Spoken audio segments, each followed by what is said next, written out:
Hello, everybody, and welcome to another fun and funky detailed diatribe. I am today's... I'll be the judge of that. Well, okay. Hello, everybody, and welcome to another detailed diatribe, judgment pending. I am your fun and funky host with my I'll allow it. tasty slideshow, and I'm so ready to go today. That's a lie. I'm like 50% ready to go today. I made this thing in a fugue state, and I don't remember what is on half the slides, but I'm ready to go. I'm ready to explore this strange new world together. And I am Blue, and I'm also ready to go. I watched Castle in the Sky last night, and I have thoughts. A lot of things make a lot more sense, I'll tell you that. Hell yeah. I love it when I give people homework and they like it. As you can see from our opening slide today, I want to talk about specifically, I'm trying to keep myself on track, but I'm making no promises. I want to talk about how Hayao Miyazaki and the works of Miyazaki and later Studio Ghibli shaped The Legend of Zelda, a franchise where a lot of people have observed some fingerprints in recent games, but I just want to deep dive a little bit. You know, I just kind of want to get in the sauce on these two things that I really like. Because, of course, Hayao Miyazaki has been in the biz since the 60s in various ways, and he's made some extremely influential things that have had a very large impact on a lot of people, a lot of works of art. I am a huge fan of looking at a story and being like, why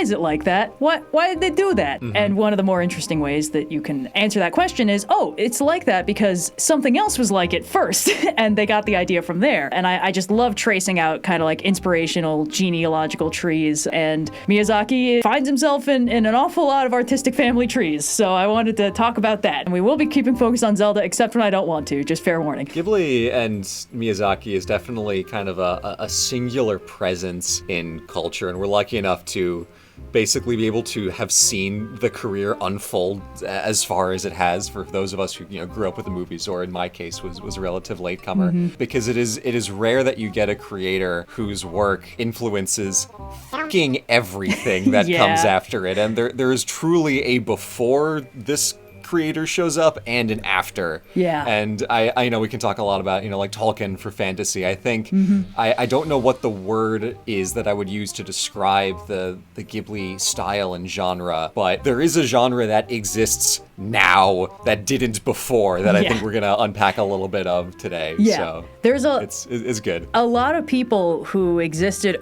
early-ish in the space of 2D animation have just irrevocably shaped the genre because it was such a new thing. There were a lot of ways to trailblaze, and I think that the way Miyazaki specifically plays with animation is pretty unique, and I think that's a big part of why it's so influential. But to start off with some low-hanging fruit, Breath of the Wild. Everybody remembers when this first came, when the trailer first dropped, the number one thing everyone was saying was like, hey, that's a little Ghibli, isn't it? Hang on, wait a minute. There were a ton of people, because of course we remember when the first trailer dropped, it was a figure on horseback being chased by this giant fucking robot octopus laser thing, and then the person whoops off their cloak and jumps off the horse and draws an arrow, and it's Link. He's wearing blue this time. That's weird, but it's Link. Holy shit. And everyone was like, wow, that's crazy. And a few people were like, hang on, that's the chase scene from Princess Mononoke, where Prince Ashitaka's being chased by the fucked up boar thing. That's just that, though. Like, that's what that is. Miyamoto's like, shut up, shut up, shut up. And then when the game dropped, everyone was like, so I was right.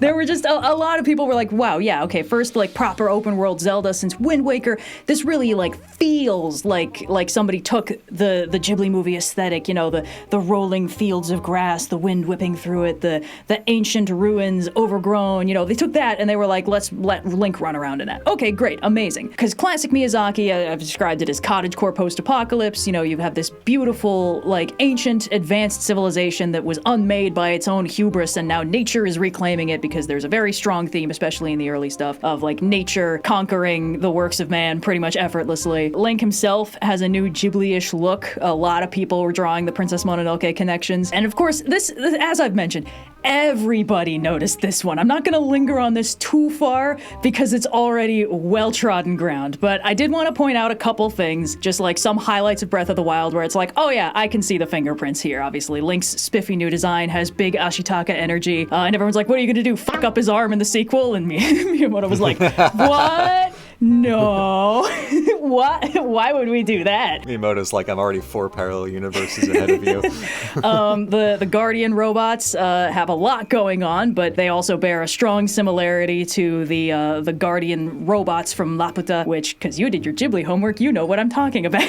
I do. Yeah. The tentacle They've arms. got the segmented arms. Yeah. The segmented tentacle arms, the sort of monocular laser eyeball, the supposed loyalty to their masters, and of course, tiny little pockets of civilization, absolutely chock-a with windmills. That's a screen cap from Nausicaa of the Valley of the Wind, which I will bring up more later. There's a lot of like aesthetic and vibes-based similarities. There's a few more. They even do the little like textile patterned intro explaining the premise of the story, which was a staple of the earlier Studio Ghibli movies. Nausicaa and Castle in the Sky both have that sort of opening montage under the credits, which mirrors when Impa's like, so here's the dealio with this version of the timeline. And now the dragons have finally spawned. Yeah.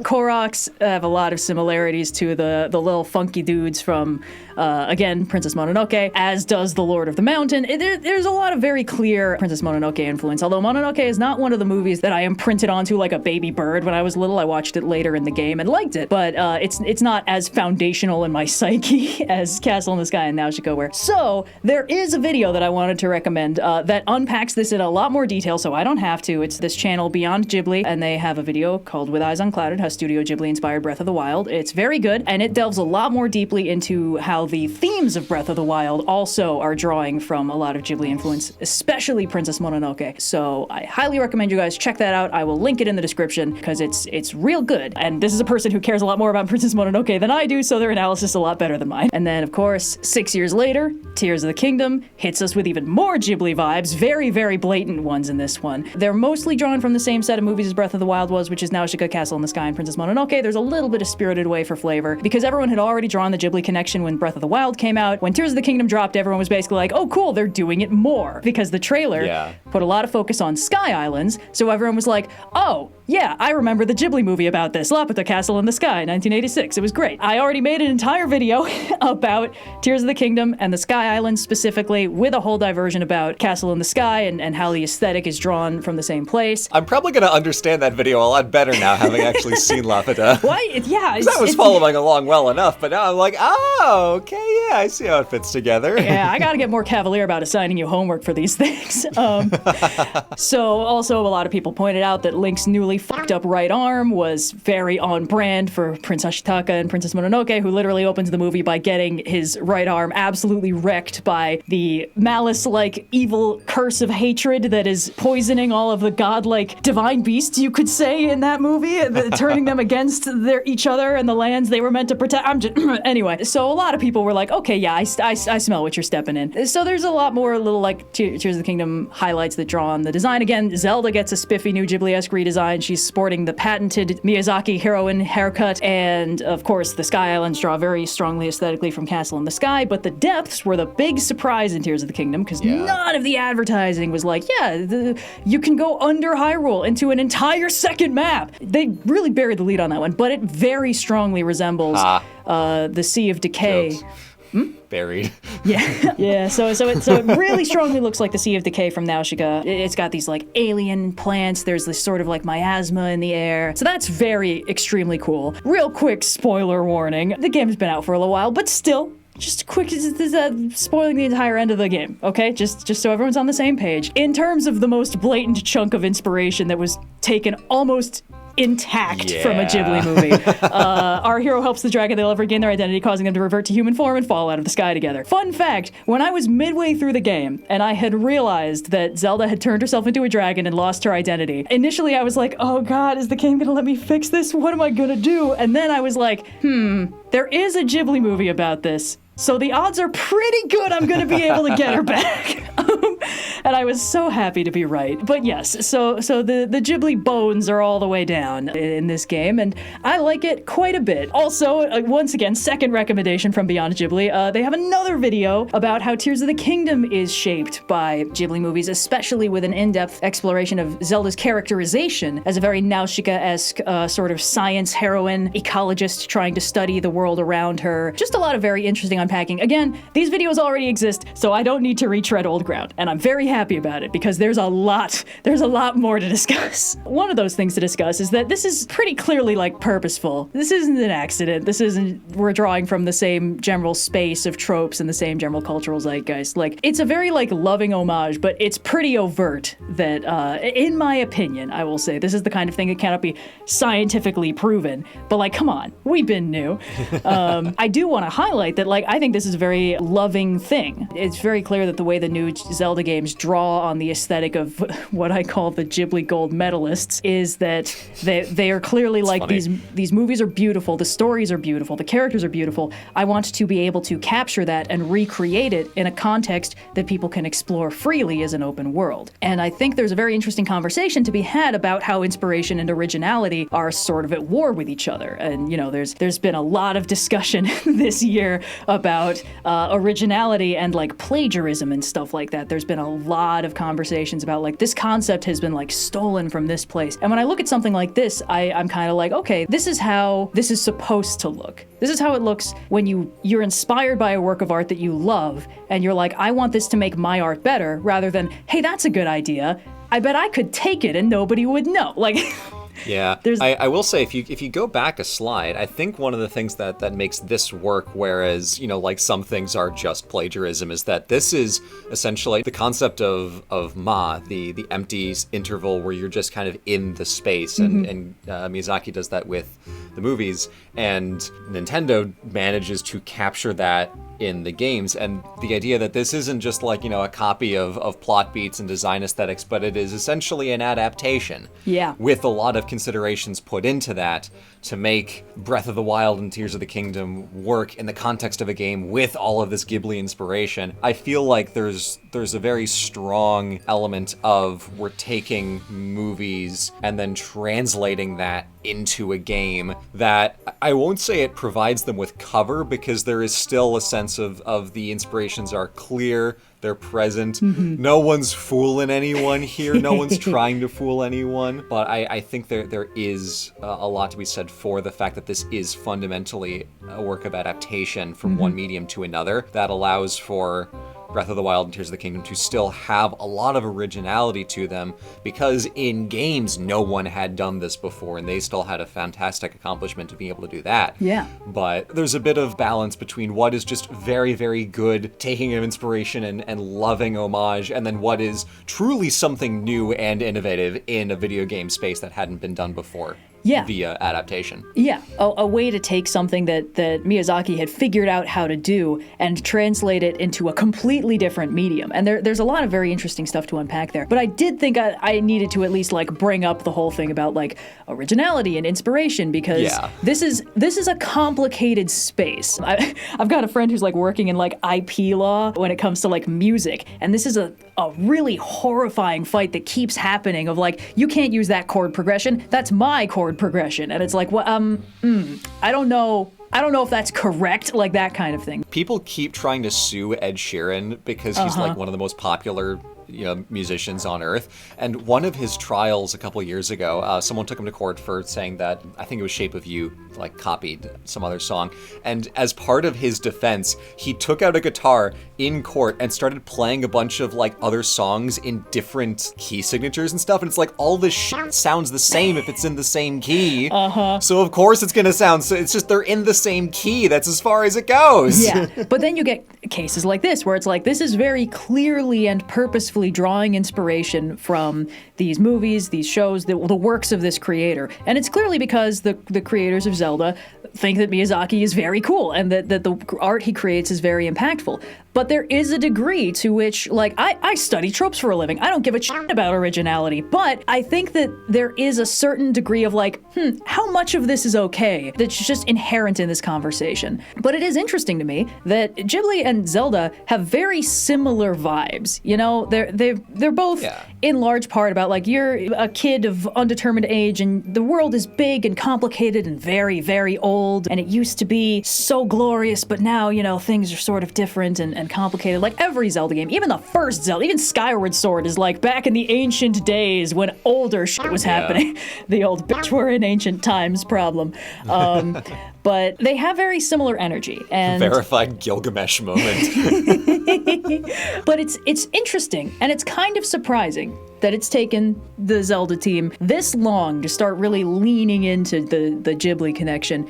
Just kidding! Surprise, fuckos! It's actually been there the entire time. Welcome to the rug pull that I spoiled for Blue as soon as, before I was gonna make a detailed diatribe on this, I was like, I just found this crazy thing. And then I was like, shit, I spoiled the twist for the, okay, well, whatever. So, let's talk about 1978, 7 years before Studio Ghibli is officially founded. Hayao Miyazaki directs a loose 26-episode adaptation of the novel, The Incredible Tide. It is not very faithful to the book, but it is unmistakably, absolutely chock with concepts that Miyazaki will come to rely on a lot. For reasons I haven't been able to completely lock down, it does not receive an official North American English release until 2021. So while it was very known and influential in the rest of the world, statistically speaking, most of you guys have never heard of it, and very few of you have probably watched it. I know we have a pretty hefty international audience, but the US and Canada still outweigh most of the rest of you guys. I'm sorry, You're just outnumbered. Europeans are like, oh, finally arriving at the party, eh? Oh, well. The story begins in the distant future of 2008. The world is ripped apart by superweapons which shatter the continents and sink the vast majority of the world below the waves. Only tiny pockets of civilization remain on isolated islands that used to be mountaintops. Then, in the distant future of 2028, a dangerous, power-hungry warlord wants to reawaken the ancient power that sank the earth below the waves and use it to conquer the new world. The story begins. Wait a minute. Yeah, the story begins, as mentioned, the distant future of 2028. Conan is a young boy who lives alone on a tiny island with that nifty rocket ship embedded in it with his grandfather. And one morning, a mysterious young girl washes up on shore, surrounded by seabirds. Her name is Lana. She's being pursued by very bad people from the island of Industria. These names are from the book. So Miyazaki is not the one who was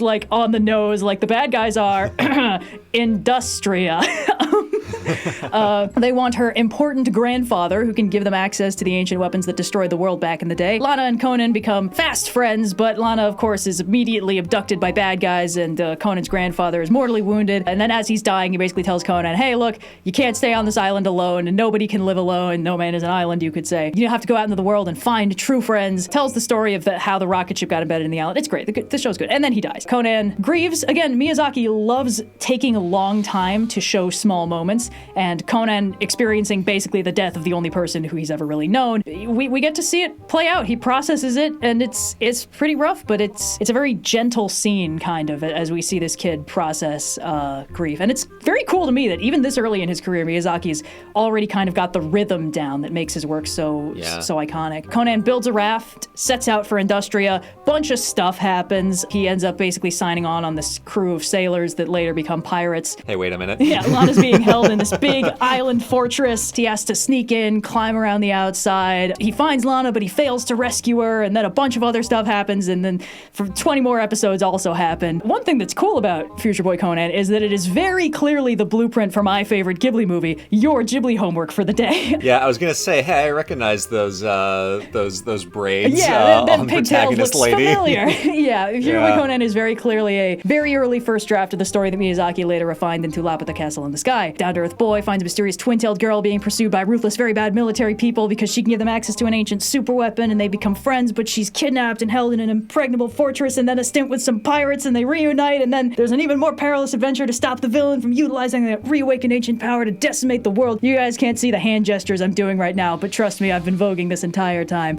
So this was already very cool, because I did not know about this show until 2 weeks ago, and then it's oh, this is just the alpha release of my favorite movie of all time. That's cool. And as a quick tangent, just to indulge myself just a little bit, this is also why the episodes that Miyazaki directed of the anime Lupin III are fascinating to me. Because the thing is, masterpieces are hard to unpack. You can't see the factory seams on a story that's really well put together, which is why I think an artist's early work can really let you sort of take apart what their early stuff was, and then now that you know how those are put together, you can sort of take apart their later works and see what parts work, what parts maybe didn't, how did they refine the process as they got older and more practiced. It's also fascinating to see an idea that they clearly could not get out of their head for decades. That's really cool to see. Yeah, and that's why I think there are 2 episodes of Lupin III that were written and directed by Hayao Miyazaki, and they are so fascinating because of exactly that. One of them is Wings of Death Albatross, and the bad guy has a flying fortress full of nukes that he wants to use to conquer the world, and the entire climax of the episode is a dogfight in the air. Fujiko has an unusually short haircut that episode and kicks more ass in one episode than she has for the entire season, so it's like, okay, so Ghibli's ass-kicking short-haired heroine's obsession with planes, and bad guy really into nukes, and dominating the world from an aerial fortress. Okay, those are already established. And then 10 episodes later, the final part of Lupin III Part 2, Farewell My Beloved Lupin, has robot war machines that look exactly like the ones we later see in Castle in the Sky, and a short-haired redhead heroine who is a dead ringer for Princess Nausicaa. And it's just very interesting that just these 2 random episodes of this goofy-ass master thief heist show are just coincidentally like smoking guns for things that would shape the first 20 years of Miyazaki's independent career. But that's the only tangent I'm gonna indulge in, because I do want to talk a little bit more about Future Boy Conan and how it itself is an adaptation, but not a particularly faithful one. It's an adaptation of a novel Miyazaki didn't write. I've read through some of it. It's pretty short and quite simple. The post-apocalyptic flooded setting ripped apart by war, the militant industrialists, and the bad guys that are looking for lost tech are elements of the book that clearly appealed to Miyazaki, but then he did a bunch of other stuff. For one thing, the heroes are aged down. In the book, Conan is like 17. The apocalypse only happened 5 years ago, so he like remembers the end of the world and has sort of just grown up on his own and gotten super buff. He and Lana are friends in the book, but they don't really see each other until nearly the end of the book. They're basically playing out parallel storylines and are instead essentially communicating semi-telepathically through a seabird that Lana is friends with. I'll get back to it. So when Miyazaki got a hold of it, he was like, okay, they're going to be kids, they're going to be innocent, they are going to be children of the new world. They only know this after the end island life, and they are happy with it. They're content. They know how to live in harmony with nature. They understand. They don't like yearn for the old world, which is a big foundational difference between that and the way the book is structured, but it's also something that Miyazaki really likes. The idea that like the people who cling to the weapons of the past and the mistakes of the past are the bad guys always, and it's the good guys who are people who can like look to the future and you know, not make the same mistakes and live in humble harmony with nature and stuff like that. Lana being personally targeted by bad guys is different. The entire final 7 episodes of the show are basically completely original. The book basically ends with, oh no, a tsunami! Good news, we survived the tsunami. End of the book. And that all happens in episode 19. And then there's like 7 more episodes still. The base concept here is not original. And again, this concept of like originality versus inspiration is something I kept coming back to as I was looking through this. Because like, we'll get to the Wind Waker parallels. I have a bunch of slides for that. But obviously when I look at something like that, my first instinct is, oh, a lot of the things I liked from this aren't, they weren't your idea is what you're saying. You got them from something else that's good. But then at the same time, you look back and it's like, this was also an adaptation of this other thing. And a lot of the parts of that I really like were Miyazaki originals, but a lot of the parts that I like were not. The flooded earth, the post-apocalyptic island world, you know, the sort of water core concept was already a winner. It's just a matter of different execution between the book and the series. Yeah, exactly. And it's almost like calling it an adaptation almost feels wrong, because Miyazaki was clearly inspired by The Incredible Tide, but then he built his own story out of the parts he liked, dropped the parts he didn't, and then just put in a bunch of new stuff. And the funny thing is he did the exact same thing in 2004 when he adapted Howl's Moving Castle. So clearly this is just how he rolls. Like, it's like, I'm not gonna sacrifice my artistic vision for your artistic vision. Section of the book with an idea that he doesn't think is a winner. I'm gonna pretend I didn't see that. Yeah, exactly. And like, as I recall, Diana Wynne Jones was not like the most happy about that, because it's like, I wrote my book the way I did for a reason. But this is part of what's so interesting about whenever you have stories that are drawing on each other or adapting each other, because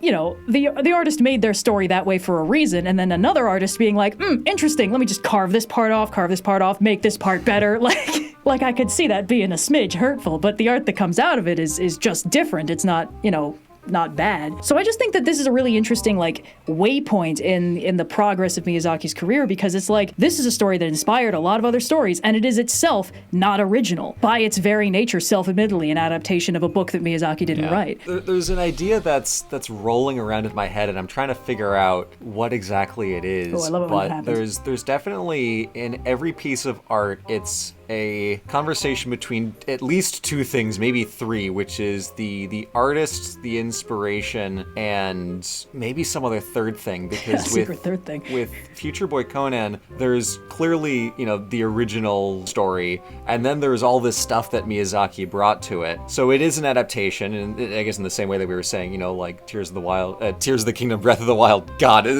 so many media properties are in my head. I'm going to mix all the names up. Oh, yeah. Those are adaptations of, Ghibli movies in general. This is an adaptation of a book, but I think I kind of like the idea that in making an adaptation, the adapting creator will leave their mark on it in a way that transforms it into something new, because then that means the original still has a place and a purpose, because there are so many adaptations that exist that essentially softly pitch themselves as, you don't need that dumb book anymore because now you've got the feature film.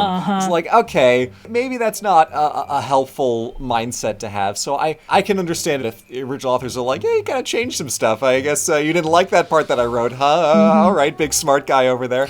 But part of me likes the idea that in doing something that is seemingly not that original, choosing to adapt a story that already exists, that they leave a distinct mark on it that makes it different and unique from what it was adapting. And maybe Dominic Noble has more thoughts on this since he's all about adaptation and stuff like that. But there's some idea in here that's whirling around in my head that I can't quite articulate. Maybe we'll pick up on this when Zelda comes into play. So Yes. so Red, take us on to the next slide. Very well, yes. I've dawdled long enough. It's time to actually get to the point. So there was a 2002 interview about Wind Waker where Miyamoto and Aonuma were asked, because Wind Waker, of course, has a visual style that no previous Zelda game had. It's very, chibi, cel-shaded, very cute. So a lot of people were asking about it, and they were like, did other artists' work inspire you while working on the game? And Aonuma said no, and Miyamoto said, well... Mr. Aonuma. Aonuma, come on. But Miyamoto was like, well, we got a lot of anime fans on the team, and I gotta say,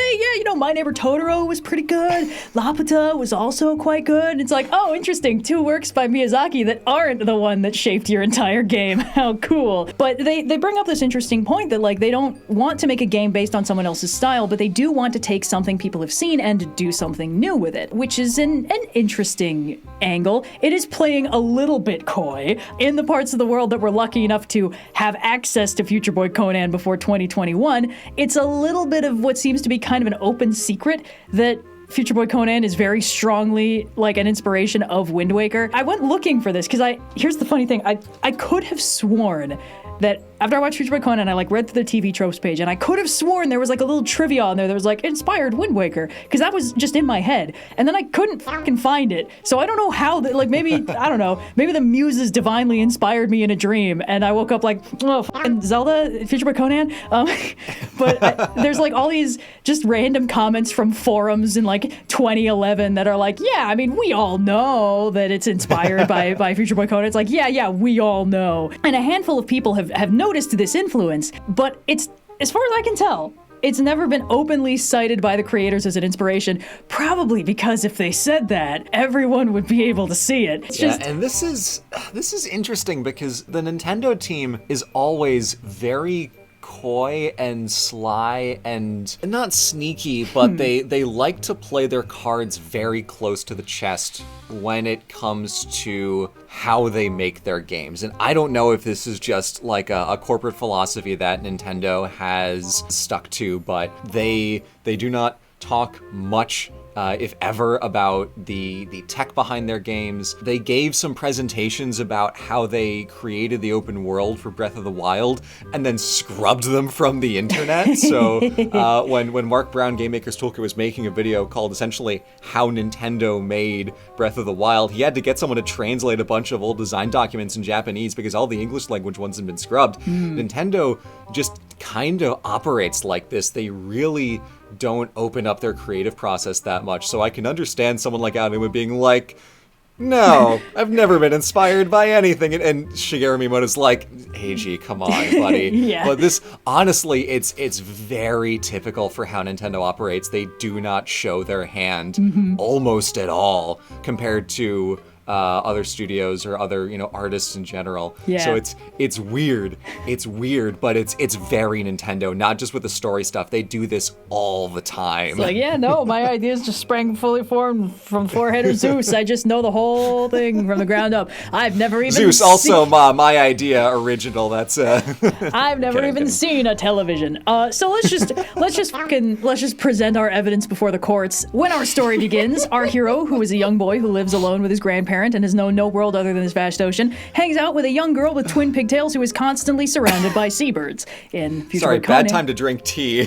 sorry. That's okay. In Future Boy Conan, this is because Lana is telepathic and mostly uses her powers to communicate with birds. In Wind Waker, it's just because Errol has a seemingly inexplicable connection with seabirds. Wonder where that came from. The piece is short-lived because soon the girl is abducted by a massive bird-like thing under the command of a malevolent, power-hungry despot. Believes she has some connection to the ancient power he wants to reawaken. Our hero tries to pursue but fails. The bird thing flies away with the girl in tow, and he has no choice but to pursue by boat, by joining up with some pirates. Yay, pirates. Yeah, so this one was funny because, of course, in this case, in Future Boy Conan, the bird-like thing is a seaplane called the Falco, and in Wind Waker, it is the Helmarok King, the first appearance of a Helmarok. I checked the wiki specifically because Magenta tipped me off when I was telling her my fucking going full Pepe Sylvia conspiracy board. She was like, hey, hang on, if Wind Waker's the first game where they threw a giant bird in there, I think it was because they needed an equivalent to a seaplane.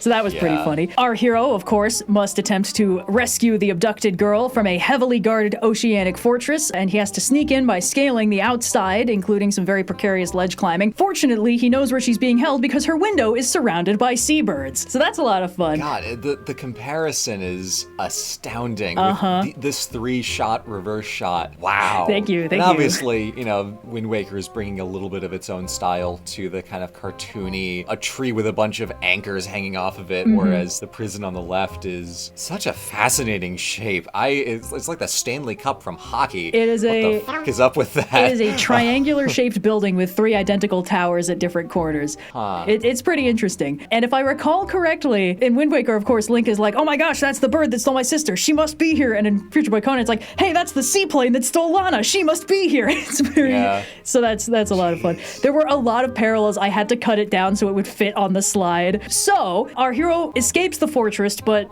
does not rescue the girl exactly. A few things happen. Some of the things kind of get out of order between these adaptations at this point. But fortunately, our hero is found/rescued by a gruff mentor figure who turns out to secretly be an important figure from the pre-apocalyptic old world, transformed to be unrecognizable. This didn't click until like 2 days after I started this slideshow. I was like, yeah, I just don't know if after the Forsaken Fortress it really lines up. And I was like, wait a fucking second, the boat! I forgot the boat! So in Future Boy Conan, they basically just get found by this crotchety old guy with an eye patch who works on a diving vessel, and he initially just seems to be kind of a hard ass, but then, surprise, this is actually Lana's grandfather the bad guys are after. He's got a different haircut, and he lost an eye when his ship exploded. And meanwhile, in Wind Waker, it's Boat who is secretly king. Boat King. Boat King. I am king of Boat. Also, just a little fun side note, at some point after our hero's rescue attempt goes awry, the girl our hero was trying to rescue is taken onto a pirate ship while our hero is stuck doing other plot stuff. In Wind Waker, this is how they shelve Errol for the rest of the game so Link can focus on the plot, and Tetra can take her place as main girl. Because of course, Errol is a fake out. She's not actually the important girl. And in Future Boy Conan, this is a very brief interlude. Conan fails to save Lana. Essentially, the pirates go rogue and break her out, but leave Conan in jail, and then he has to break out on his own and catch up with them and save Lana from them. It's a slight extra complication, but both of these stories are extremely rife with excess complications. So, of course, we have to talk about the main villain, because of course his evil scheme is to reawaken an ancient power from the old world, which to do it, he needs a girl who has the power he needs to activate it, and his goal is to expose this ancient place to the rays of the sun, which will give him the power to conquer the world that sank beneath the waves all those years ago. In Future Boy Conan, it's this guy Lepka. He is very much a prototype for the bad guy in Laputa, Muska, voiced by Mark Hamill in the dub. And of course, in Wind Waker, it's Ganondorf. We all know it's Ganondorf. Yeah. The evil scheme in Future Boy Conan is it's kind of fun because basically the bad guys are like, we want the secret to solar energy, and it's like, wait, I thought you guys were like evil industrialists, and it's like, well, you see, even solar energy can be bad in the hands of evil industrialists, so that's pretty cool. And the funny thing is, most of Ganon's plan is just, I need the Triforce so I can make the wish, and then when he's doing his evil monologue, he specifies, like, let the rays of the sun hit this important location, and it's like, hey, wait a minute, you don't even need to do that. It's just because of the solar energy thing. Hang on. Yeah. Jacques Hughes. Some part of this makes me want to yell about the sun. It's in my bones. It's in my DNA. So in the end, after a knockdown, drag-out fight with our hero in the crumbling remains of the ancient power, the villain is defeated, the last remnants of the old world are utterly destroyed and sink beneath the waves. The gruff mentor figure says that a new era is beginning, it's time for the old world to die, the children can create a new world, a new future, then he dies, peacefully / intentionally. Our heroes are picked up by a boat full of all their friends and they sail off to build a new, better world together. So in Wind Waker, the end of the game is that they're like, we're gonna find the land that will be the next Hyrule. And in Future Boy Conan, it's like, we're gonna go back to Conan's island, which due to some shenanigans is now an entire exposed continent that they can just populate. So that's fun. Weird sequel to Future Boy Conan where it's all trains for some reason. There is a weird prototype. There is a sequel to Future Boy Conan, but I haven't watched it because Miyazaki's not involved. It's called like Taiga Adventure. And there's a couple fun little details that I noticed while I was unpacking this that might be like little purposeful homages, and by might be, just imagine big quote marks around that. One of them that I thought was fun. I didn't even remember this shot until I was rewatching some playthroughs of Wind Waker to brush up. So when Ganondorf just absolutely bodies Link to take his piece of the Triforce, the sword goes flying and embeds itself very close to Zelda's head. And I was like, oh shit, that's crazy. And then in Future Boy Conan, there's a part where Conan intentionally throws his harpoon super close to an unconscious Lana to scare off some guards. And I was like, okay. There's a lot of adorable little piglets in the Wind Waker Islands, and I think it's on Outset Island where every time you come back, like, the pig is bigger. That's funny. Yeah, and there's a little, like, sidekick pig called Tasty in Future Boy Conan that by the end of the show is just absolutely massive and has piglets of her own. And, of course, there's this ship with a grabby claw arm and people in diving suits that use it to salvage scrap from the bottom of the... I mean, that part's pretty DiCaprio pointing at the screen, if I'm being honest. Yeah, that's not beating the allegations. No. I mean, none of this is, but... And, like, sometimes it's hard to tell. Sometimes things are coincidences. Sometimes tropes are widespread. Sometimes things are drawing on the same common source material. Sometimes things are coincidences. I don't think that's what this is. I agree. But again, I genuinely kind of love this because the directors were candid about having Miyazaki fans on the team. This is just proof that they were telling the truth, kind of. But you know, this is still kind of like when we were talking about Breath of the Wild and Tears of the Kingdom. It's like, okay, there's like visual references, there's homages, but like the plot is pretty distinct, and you know, barring one scene in the final act of the game, you know, it's not too similar to any like major plot beats of any of the Ghibli movies that it's clearly being inspired by. But like this is kind of in a different weight class. So this part I snagged on a little bit because I'm like, I do like this a lot, and Wind Waker's a good game, but like, is it okay for it to be good because it's borrowing so much good stuff from this other good thing? And there's a really interesting interview that I wanted to bring up. Full article translated from Japanese to English by this YouTuber, Rai Snow. And it was from 1992, so like 10 years before Wind Waker. And it was Shigeru Miyamoto and Hayao Miyazaki being interviewed together. And it's a little bit awkward because they don't really agree on almost anything. They're like, Miyazaki clearly doesn't really understand the purpose of game development. They're like, oh, do you have like a video game that you would want to do? And he'd be like, yes, it would be fully animated, hand animated, of course, by my team, and it would take place in World War II, and you attempt to survive by choosing whether you will be a conscientious objector or aid in the war effort. And it's like, I don't think that would be very good, Miyazaki. Miyamoto, meanwhile, is talking a lot about like how, current technology allows you to just scan a 3D environment and bring it into the computer completely so you can see it from every angle. And there's this really interesting point in the conversation when they start discussing environment design, because Miyazaki talks a lot about how he thinks so much about the fictional environments in his stories. He wants to make them immersive. He wants to make it so that the audience can almost like smell the breeze, feel the ground under their feet, you know, hear the water moving in a tree, how they're shaped by the people who live in them, how they're moving, how they're changing, how they're interacted with. And for him, scenery is a lot more than how it looks, and he thinks it is an absolutely necessary skill for animators to be able to capture that feeling and make the environment feel lived in and immersive. And you can tell just by looking at the backgrounds of any Ghibli movie that this is something that he cares about so deeply. He's really dedicated to making his worlds feel very immersive and alive. And Miyamoto feels the same way, although he does talk a little bit about like, yeah, you know, I think it's pretty cool how instead of doing all that work, we can just scan a 3D environment and put it all in the computer so the player can just look around it. But there is a similarity where they're talking about how figuring out how to appeal to a gamer's five senses through only sound and visuals is this unique challenge. But he does think it's a little bit easier in the medium of video games because the player is controlling the character. So if the designers want to make the setting feel alive, they can just render it in that way and then let the player play through it from every angle and find all those little moments of like, oh, that's a fun little detail that makes this setting feel more alive. So it's pretty clear that like they're both seeking immersion, but they are pursuing different goals, because Miyazaki wants to immerse the audience through these carefully crafted vignettes that show the world as being alive, and Miyamoto wants to turn the player loose in the world and let them immerse themselves as they see fit. Because like Miyazaki, as mentioned in the interview, he doesn't seem to really get the idea of like, let the player do whatever they want, because he's very much a storyteller. So it's like, I want to show this world from this very specific angle. I want to let the characters play through it in this specific way. And that's a fundamental disconnect in the way that they're approaching storytelling. Yeah, this is really interesting because they're saying something that if you zoom really far out is similar. Mm-hmm. But when you see the different mediums that they are pursuing, the ways in which you have to actually go about that to get the desired experience, in this case of immersion within a world, is completely distinct. It is almost like the antithesis of how you go about it in each way, whereas Miyazaki is very much like, I control every frame, every sound that happens in the course of this film, so I will curate the experience that I want the viewer to have. Whereas with video games, the language of design and interactivity is the opposite. The developer has very little control over the moment to moment of what the player does. I mean, if you build a game with this many levels, the player is going to do this many levels, but in terms of what each individual, second or minute of playtime looks like, they're surrendering a lot of control to the player, so how you create immersion is very different.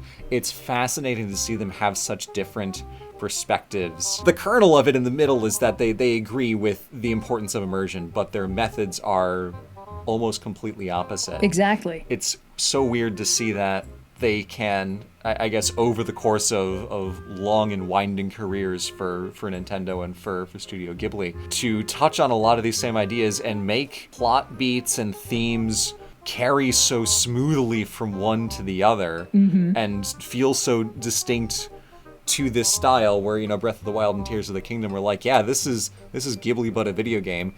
It's, in the context of this interview, it's crazy that is possible, given how different the language of immersion is for one and the other. Yeah.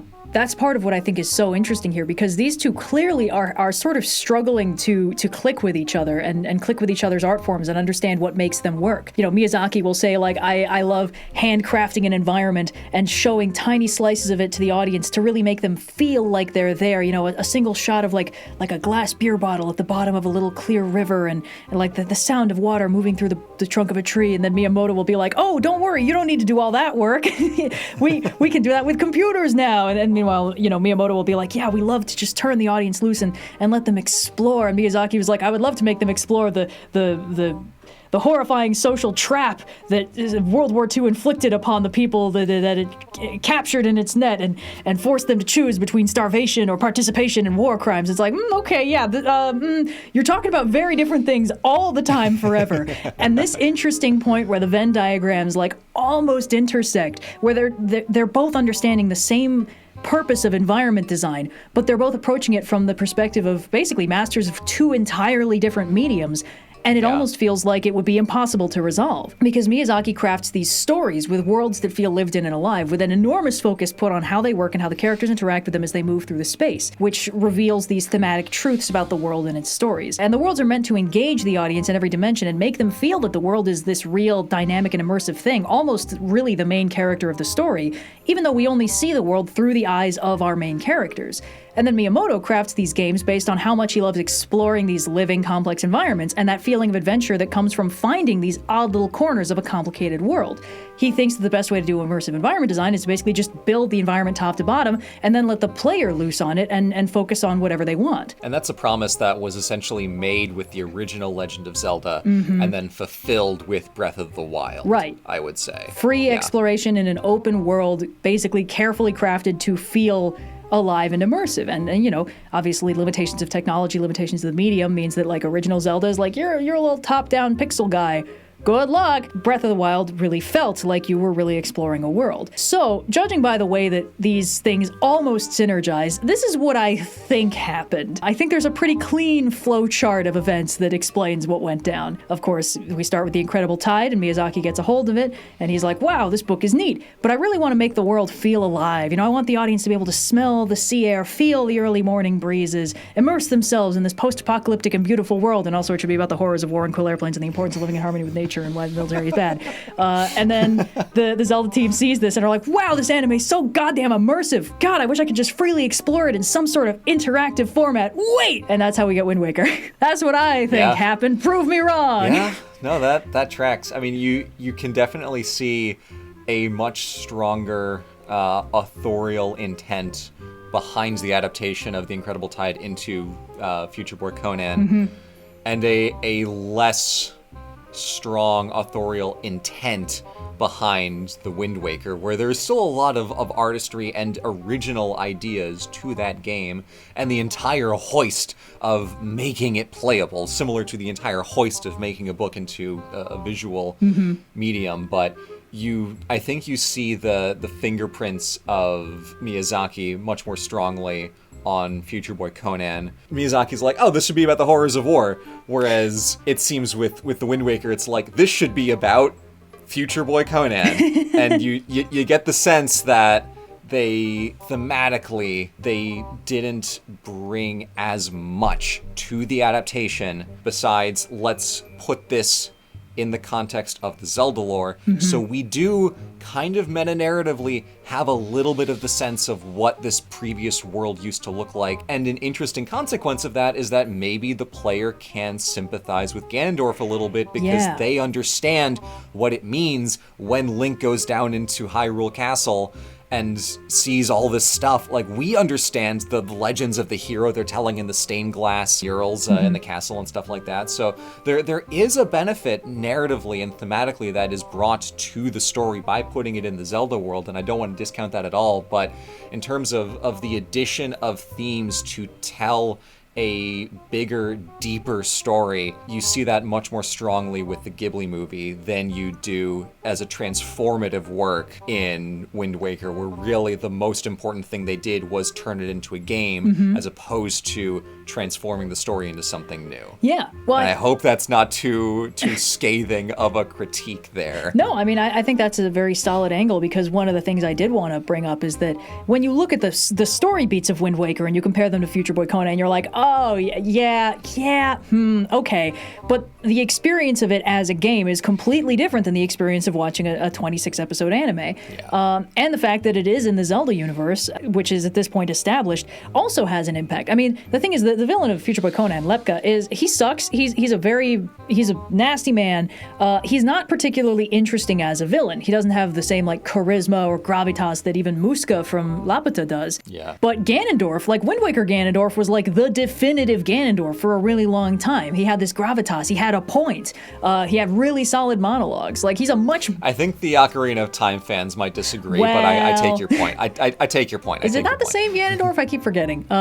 I mean, in lore, but see, everybody likes Wind Waker Ganondorf. Different portrayals of the same character. But the whole, like, that, I coveted that wind, I suppose, like that kind of thing. Ganondorf in Wind Waker is one of the coolest versions, and he's significantly cooler than the bad guy in the source material he's being adapted from. He's got a lot more class. He doesn't have his, like, I can't believe this is happening third act breakdown. When he has his third act breakdown, it just makes him fucking scarier, and it's really solid. Yeah. And there's a lot of elements of the gameplay and the story that are different simply because, like you said, we have context. When we see Tetra become Zelda, we're like, oh shit, this really do be a Zelda game. Why is she not tan anymore? But it does, like, wow, this really feels like something. This feels like we're witnessing a history that we know about meta-narratively, and poor Link is just here like, what do you mean my world is the bad ending? Granted, it is really cool to be able to sail on the seas with the King of Red Lions and just kind of bop around, and that in itself is a very impressive act of adaptation and translation. Yeah.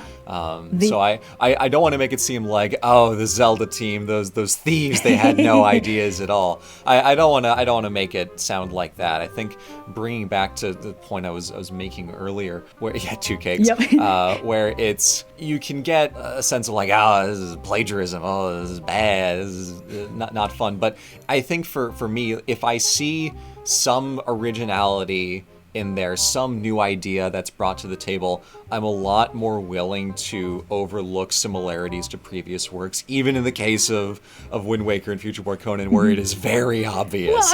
Well, I agree. As long as I see, like, okay, what did you bring that was not there before? And then it's like, okay, there's the thing, cool. We're good. Yeah. We're broadly good. But at the same time, I don't even think we need to ignore the similarities, because that almost feels disingenuous. It's like, they're there. We can all fucking see them. Like, they took the plot of Future Boy Conan and they put it in a video game. There is a greater discussion about originality and what role it plays in art and how much it contributes to the worth and value of a work of art. And again, I think it all keeps coming back to that little note in the interview, you know, just when you're really able to do something revolutionary within a media that's existed for some time, take something people have seen and try to do something new with it. If we focus too much on originality, you basically only get one of every kind of story. But the fact of the matter is, an audience that likes story A will also probably like story B, very similar to story A. And when it comes to the discussion of originality and inspiration versus plagiarism, I think that, like, one of the things that came up a lot in the discussion of plagiarism that has been really central this year is that plagiarism is an act of disrespect. It is an act of saying, that idea was good, but you're not worthy of it. I will take it, and everyone will know that it is mine because I'm worthy of it. Whereas taking creative inspiration from a work of art is almost the opposite sentiment. It's that was so good and so moving that it is making me change the way I want to do art so that I can do something similar to what you did that worked on me. And what's interesting is that when an artwork is inspired by another one, it doesn't take the whole thing, and it doesn't feel the same as the original. So when Miyazaki adapted The Incredible Tide into Future Boy Conan, he left a lot of things behind. He was like, I'm not interested in Conan being 17, I'm not interested in the world having only ended 5 years ago and everyone still being hung up about it. I want to tell a different story with this interesting setting that has kind of set the gears working in my brain. And then, a few years down the line, he did the same thing with Castle in the Sky, which has a lot of the same staples of Future Boy Conan, which is based on a setting and story that Miyazaki didn't come up with. But with Castle in the Sky, he was like, I can take the same concepts I wanted to explore there and put them in this context and explore it more profoundly and more deeply in a much more Miyazaki-ish way. I can add sad robots and shit like that. Yeah. I just think it's interesting because you can really feel the intent here. Like, obviously, like, the caginess in the interview, it's not a great look, and like the fact that's Nintendo's look all the time. So I don't want to be like coming down too harshly. Like, they do this. This is always how Nintendo operates. I know. It's just this is a level of drawing from the source material that I would not be comfortable with without saying, and we were strongly inspired by this story to the point of this functionally being a Zelda-ish adaptation of this anime. Like, I would feel the need to own up to that were I the one in charge, but I'm not the one in charge, and they didn't, and that's whatever. But I think that there is a profound difference in intent between your idea is good, but you don't deserve it, so I'm going to say it louder and get the credit, versus your idea is good, and it really changed me, and I want to tell a story that this made me think of. And I think that there's a very important distinction to draw between those things, because I know, like, as an artist, I know that the stress about originality is a very strong, near universal feeling. Like, I want my ideas to be creative. I don't want to take things from other people. I don't want to steal. And that is a very reasonable thing to stress about. But I think one of the really interesting things that you can get from unpacking something like this is that every story in this chain, in this lineage, is good in a completely different way. Yes. They're all trying to do different things. And Wind Waker was groundbreaking, not because the plot was so original. It was groundbreaking because, holy shit, sailing the seas feels amazing. Slowly working your power up to slowly reawakening the Master Sword, going from this random fisherman boy to the actual hero of the seas, building yourself up, reawakening the sages, until you're sword fighting the fucking king of evil at the bottom of the ocean. Like, that is a buildup of power escalation that is nowhere in Future Boy Conan. Conan is a little super strong Goku boy the entire time. He doesn't really have much of an arc beyond making friends. Yeah. And Tetra is a very different character than Lana. And, she does get put on a little bit of a shelf when she gets Zelda-ified, but she's very much her own character. Before Breath of the Wild Zelda, Tetra was probably the version where people were like, she's got the most personality. I really like her. She's a lot of fun. Almost all the elements of Future Boy Conan that are quote-unquote borrowed for Wind Waker are elements that are good writing and fun to explore from a sort of freeform angle. And like, yeah, the way it ends is nearly identical. That's not bad. That ending was good. It's a good ending. And Team Zelda was very upfront about the fact that they had a lot of Miyazaki fans in the audience. They had a lot of anime fans in the audience. In the studio, you mean? Was it in the audience? Yeah, sorry, in the studio. They were in the audience of Studio Ghibli, and they were in the studio making Zelda that looked a lot like Studio Ghibli. I think the two cakes thing is absolutely it. As much as I was saying, like, what did they add or change to the story? It's like, look, by adapting this into a video game, you are already changing and creating so much that is new and different that it is 100% a two cake scenario. Like, I can quibble, like, I wish they did a little more with the plot. It's like, okay, yeah, whatever. It is really interesting that it fits into the Zelda lore and is recontextualized by all this other stuff that came before that we, the player, have context for. Yeah. But what I love about this is that it gets to the feeling that I think most people wish they could have with their favorite media of being able to experience it again for the first time. Yeah. A really good adaptation lets you do that. And if you love Future Boy Conan and then Wind Waker comes out, it's like, oh my god, it's like I'm watching it again for the first time, because it is just familiar enough that it is the thing you love, but it's new and different, and you get to feel that this discovery and wonder all over again in the same way as when I was watching Castle in the Sky. It felt like I was playing Tears of the Kingdom for the first time again, because there were so many things that were similar, so many things down to like when they're on Laputa and the piano music kicks in, I'm like, this is the Breath of the Wild score. This is the Tears of the Kingdom music right here. This little single ding, ding, ding, ding kind of piano thing, and I was like, whoa! It hit me like a truck when I felt that. So that's what I think is really cool about this, and it is very much a question of adaptation. And if Wind Waker was another, anime, or like changing it from a series to a movie, lot less favorable outcome, I think. And that's where it starts to get dicey. But in making the translation to a brand new medium, there is so much that is brought in the line of what Miyamoto was talking about with just put the player in the world, turn them loose, and they will feel what you want them to feel, so long as you make the the requisite combination of animation and art design and music and game feel and stuff like that. I think that it is an achievement for what Miyamoto wanted to do, and it would have been a lot less favorable if it wasn't a video game and was either another, like lateral animated film, or, like back to a book, like would not work in book form, would have been like, okay, this is derivative, what are you adding? But I think the adaptation angle gives a lot of cover, because there is so much that the translation from movie to game affords in novelty and the feeling of being in that world. I am sailing it.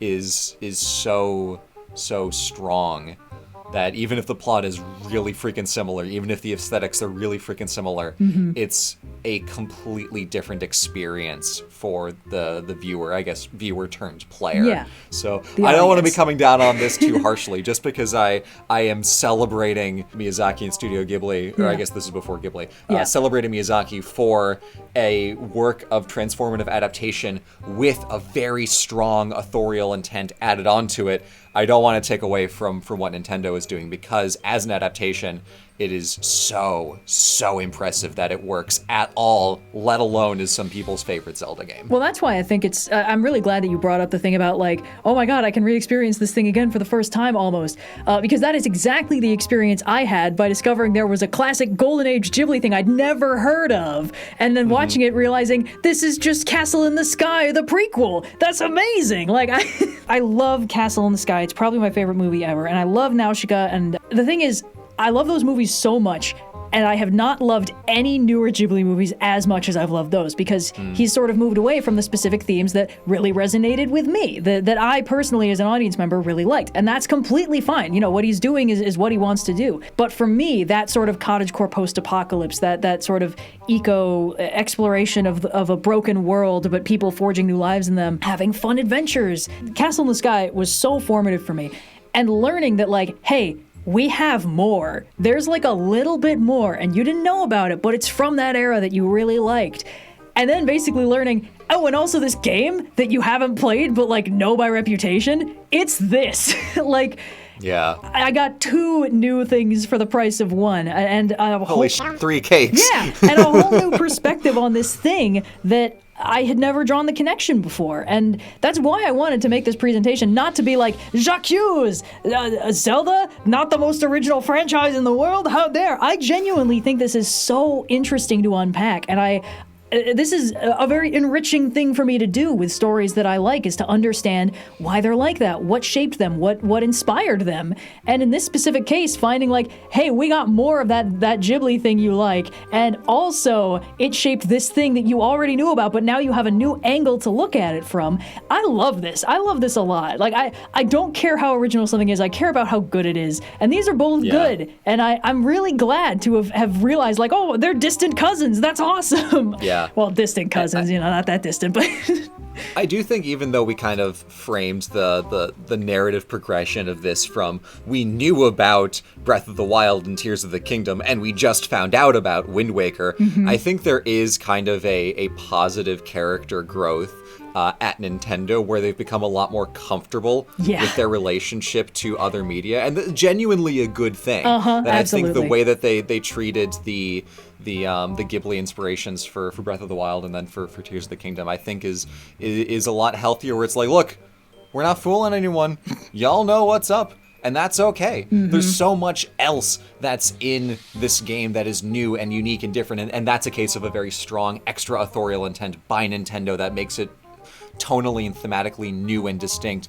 Again, on top of the adaptation of Castle in the Sky, but now you can play it, have fun bopping around the Sky Islands. I think there is a very good little bit of character growth on the Nintendo side that we have seen in the last 20 years from this, even though we kind of like narratively framed it in reverse because we played this out in discovery order. Yeah, exactly. I think there is a positive outcome to this overall, where we can just be like, this all ended up working out great. Oh, absolutely. Yeah. One of the things that I thought was interesting when I was unpacking this is like, they were a lot cagier about this when it came to Wind Waker. Like, and I understand why, because if they had said we were drawing on this as inspiration, people would have watched it and been like, oh, you weren't fucking kidding. Whereas with Breath of the Wild and Tears of the Kingdom, it's like, it's very clearly Ghibli inspired. Everyone can see it. I don't know if they were like, yeah, we can tell, but they were upfront, even back in 2002 about like, we're fans of Miyazaki and Castle in the Sky. And when they started doing Sky Islands, we were like, we knew that you were into Ghibli. We knew. It's nice that you're just really leaning into it.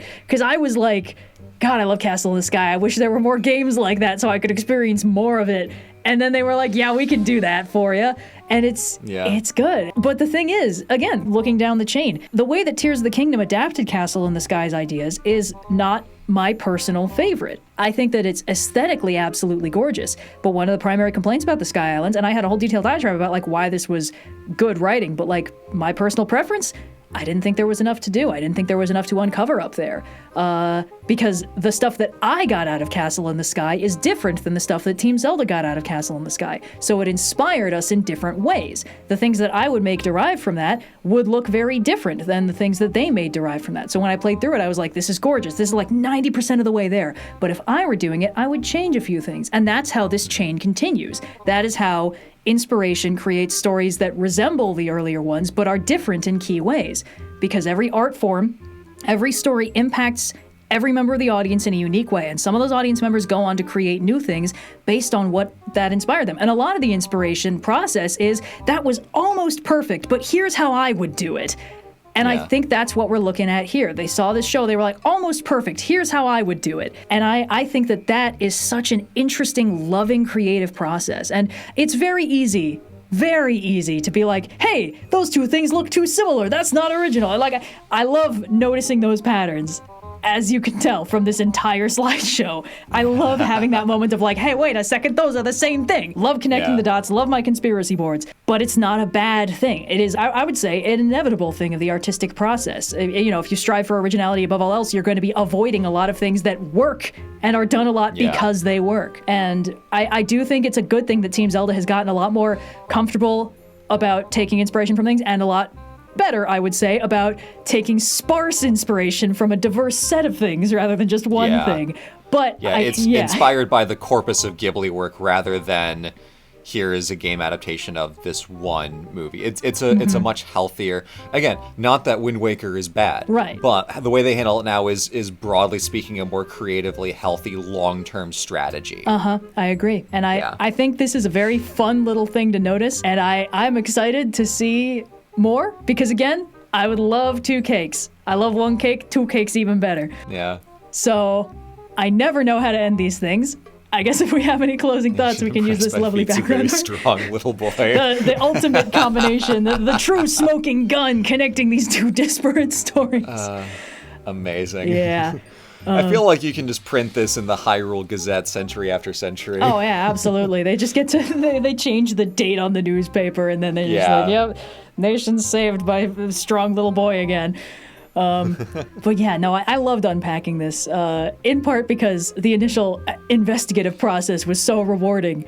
Because, the first time I went through, I was like, this is pretty similar. And then I just kept noticing more things. Yeah. Yeah. Once you're tapped in and you're looking with the right analytical lens, you see everything. But it is also interesting seeing what things didn't make it in. Like there's a little third character in the bottom right corner of the Future Boy Conan half of the slide. And to my knowledge, he's nowhere in Wind Waker. That's like Conan's first friend he meets, a little goofball, kind of a Pigs from Journey to the West archetype, ends up raising pigs. I don't think he has any parallel in Wind Waker, because clearly the creators were like, I can take Jim Shear, I can leave him, we don't need him. I was like, maybe he's Makar. It's not Makar. Makar's way too nice. Yeah. So, yeah, I don't know. I love noticing things like this. It's kind of like how, if you read through Journey to the West, you start noticing that like 30% of all anime has its roots in Journey to the West. You're like, that's why that guy uses a fan that shoots fire. That's why that guy fights with a stick. That kind of thing. It keeps happening. That's half the fun of exploring the classics in any dimension is like, oh wow, this is just that. Amazing. Well, I think that's all I've got to contribute. I was putting all my my conclusion analytical eggs into the basket of that last slide. Yeah, no, that was really good. I think, I don't know. I'm really glad that Ghibli is having this influence, because again, I love Ghibli, but there's only like 2 of the movies where I'm like, this is exactly what I wanted. So the more people are like, yes, that's exactly what I wanted, I should make art like that, is good for me, because then I get more. This kind of points back to the conclusion of there will never be another Shadow of the Colossus, where there will never be another castle in the sky, but please keep trying. Please, dear God, keep trying. Exactly. I'm very glad that you liked Castle in the Sky. It was good. Yeah, I liked it. Yeah. I liked that we didn't actually get much of the castle in the sky until the very end. No, I like that each quarter of the movie had a different setting and space that it was occupying. Yeah, they really buried the lead on Laputa, and I thought it was so cool. I rewatched it semi-recently in prep for the Rolling with Difficulty one-shot I ran that was set in a sort of Ghibli-inspired game system. Again, everyone's inspired by Ghibli, it's great. And I was so relieved that it's still just as good as I remember. Something that I like that much, I sort of have to space out my rewatches so that I don't, I don't wring it out, but it's so solid. It's always so interesting to see how it inspires people, because of course it's not just as simple as like islands that fly, there's a lot of things have islands that fly. But the narrative in Castle in the Sky that it constructs around it, the general thing of like Laputa is beautiful, and now that it's been reclaimed by nature, it's actually kind of got its shit together, but it was not working when it was separate from the earth. No. The tone is a lot. Anyway, I'm very glad you liked it, because I'm always nervous when I'm like, this thing was profoundly meaningful for me and shaped my entire worldview, and someone's like, yep, 3 out of 5 stars. It's like, no! Yes, 6 out of 10. But, I don't know, I love this sort of thing. I love this kind of analysis where you unpack like the similarities between things. It's almost like that's like half of what I do on the channel. And it's a rare treat when I get something this deep, where the connections run that far. Yeah. But it's always a treat for me, and I hope you guys liked this analysis. If I missed specific little details in Wind Waker, people in the audience who watched Future Boy Conan and played Wind Waker, I'm relying on your expertise. So bye!